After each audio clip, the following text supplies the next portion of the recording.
আসসালামু আলাইকুম। আজকের ভিডিওর ইন্ট্রো থেকে আপনারা অলরেডি বুঝে গেছেন আজকে আমরা কোনো রাইডে বের হচ্ছি। আজকে আমরা ফ্রাইডে রাইডে বের হচ্ছি, কিন্তু এই রাইডটা আমাদের জন্য অনেক স্পেশাল, কারণ প্রথমবারের মতো তৈরি হয়েছে দোহানগঞ্জ স্টান বয়েজ গ্রুপের জার্সি। একটা জার্সি শুধু টি শার্ট না, এটা জার্সি একটা গ্রুপের সম্পূর্ণ পরিচয় বহন করে। প্রতিটা রাইডারের ইমোশন হচ্ছে একটা জার্সি। আমাদের জার্সিগুলি হাতে পাওয়ার কথা ছিল রবিবার কিংবা সোমবার, কিন্তু ভাগ্যক্রমে শুক্রবার সকালে কুরিয়ার থেকে আমার কাছে ফোন আসে যে আমাদের জার্সিগুলি চলে আসছে। তো আমি জার্সিগুলি কুরিয়ার থেকে রিসিভ করি, একটা জার্সি আমি পরে নেই আর বাকি জার্সিগুলি নিয়ে আমি রওনা দিই। তো দেখবো আজকে সবার রিয়াকশনটা কি জার্সিগুলি দেখার পরে। ওরা সবাই আমাকে জার্সি পরা অবস্থা দেখেই বুঝে যায় যে আমাদের জার্সি চলে আসছে। তো ওরা অনেক বেশি খুশি ছিল। তো আমরা সবাই জার্সি গায়ে দিয়ে আমরা রওনা দিলাম নারিশার দিকে। রাস্তার মধ্যে তুষার, রাস্তার মাঝখানে একটা হুইল উঠাইলো। জীবনে কাজকর্মের পাশাপাশি মানসিক শান্তি অনেক প্রয়োজন, আর মানসিক শান্তির অন্যতম একটা মাধ্যম হচ্ছে সাইকেলিং বা ভ্রমণ। তুষার আবার ব্রাজিলিয়ান স্টাইলে একটা হুইলে তুলে ফেললো। সত্যি কথা বলতে ব্রাজিলিয়ান হুইলগুলো দেখতে অনেক সুন্দর লাগে। এদের মধ্যে যেহেতু আসর আজান দিয়ে দিয়েছে, তাই আমরা পাশে একটা মসজিদে গেলাম নামাজ পড়ার জন্য। দোহানগঞ্জে প্রায় সবাই এই মসজিদটাকে চেনে। এটা পুকুরের ওপর বিম কলামের উপর ভিত্তি করে দাঁড়িয়ে আছে এই মসজিদটা। তো আমরা সবাই মসজিদের বাইরে সাইকেলগুলোকে তালা লাগিয়ে তারপরে চলে গেলাম মসজিদের ভেতরে নামাজ পড়ার জন্য। নামাজ শেষ করে বেরোতেই দেখলাম কতগুলো ছোট ভাই দাঁড়িয়ে আছে আমাদের জন্য। তারপরে আমরা আস্তে আস্তে রওনা দিলাম আমাদের গন্তব্যের উদ্দেশ্যে। এক এক করে আমরা সবাই বের হয়ে মেইন রাস্তায় উঠতেছি। আমরা খুব কম সময়ের মধ্যে দোহার বাজার ক্রস করে ফেললাম। আমাদের সবার স্পিড মোটামুটি ভালোই ছিল। তো আসল সমস্যা শুরু হয় দোহার ক্রস করার পর থেকে। তো ভিডিও প্রথম থেকে দেখেছেন তুষারের এনার্জি প্রথম থেকে বেশি।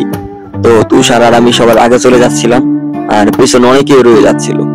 তাদের জন্য আমাকে আর তুষারকে বারবার দাঁড়াতে হচ্ছিল। মেঘুলা বাজারে প্রায় সব সময় জাম থাকে। আমি আর তুষার এই গাড়ির চিপাগুলো দিয়ে বের হয়ে যাচ্ছিলাম। মেঘুলা বাজারে ভয়ানক রকম দাম ছিল। মেঘুলা বাজারে শুরু এই দিক থেকে ওই দিকে পুরোটাই জাম। তো আমি আর তুষার তো বের হয়ে যাচ্ছিলাম, বাট পিছনে তাকিয়ে দেখি পিছনে কেউই নেই। মেঘুলা বাজার পার হওয়ার পর আমি এবং তুষার আমাদের স্পিড কমিয়ে ফেলি, কারণ বাকিরা সবাই পিছনে পড়েছিল। একটু পরে তালহা চলে আসে এবং তার কিছুক্ষণ পরে আস্তে আস্তে সবাই চলে আসে। আমরা সবাই একটু স্পিডে চালানোর চেষ্টা করতেছিলাম, কারণ বিকেল গড়িয়ে প্রায় সন্ধ্যা হতে চলেছে আর আমাদের আবার বাসার দিকে ব্যাক করতে হবে। তার জন্য আমরা একটু স্পিডে চালাইতেছিলাম। ডাকবাংলো পৌঁছানোর পরে আমাদের সবার এনার্জি দ্বিগুণ হয়ে যায়। তো আমরা আমাদের দ্বিগুণ এনার্জি নিয়ে ডাকবাংলো দিকে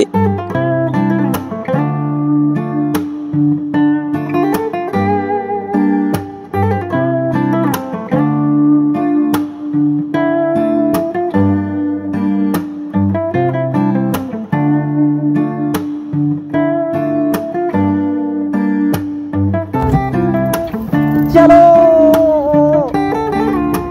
जमीते कूदा चाई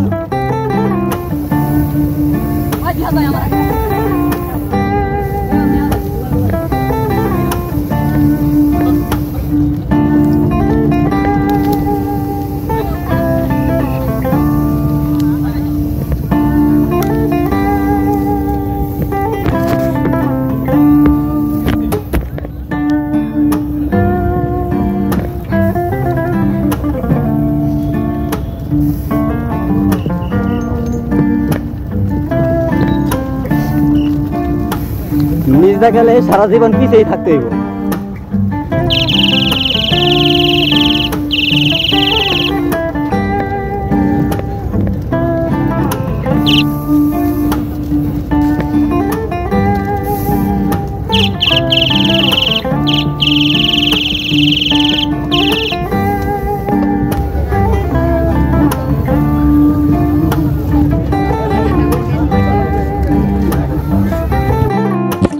তো নারী সাইজেছি আর খিচুড়ি খাবো না, এটা কখন হতেই পারে না।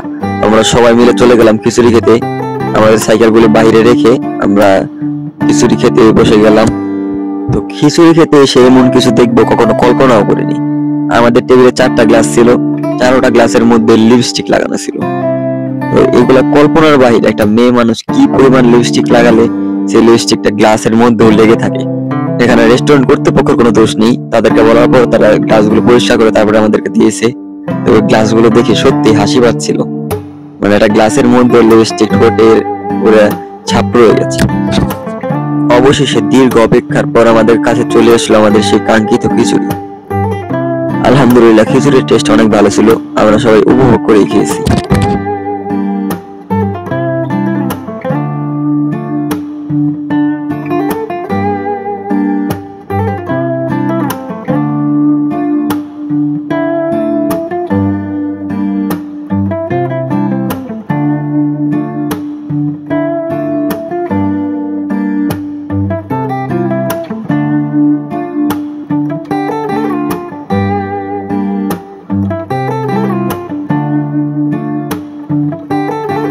তো আসার সময় আমরা দোহার থেকে কাটাখালী হয়ে সাদাপুর এই রাস্তা দিয়ে বেরিয়ে সাদাপুর চলে আসি।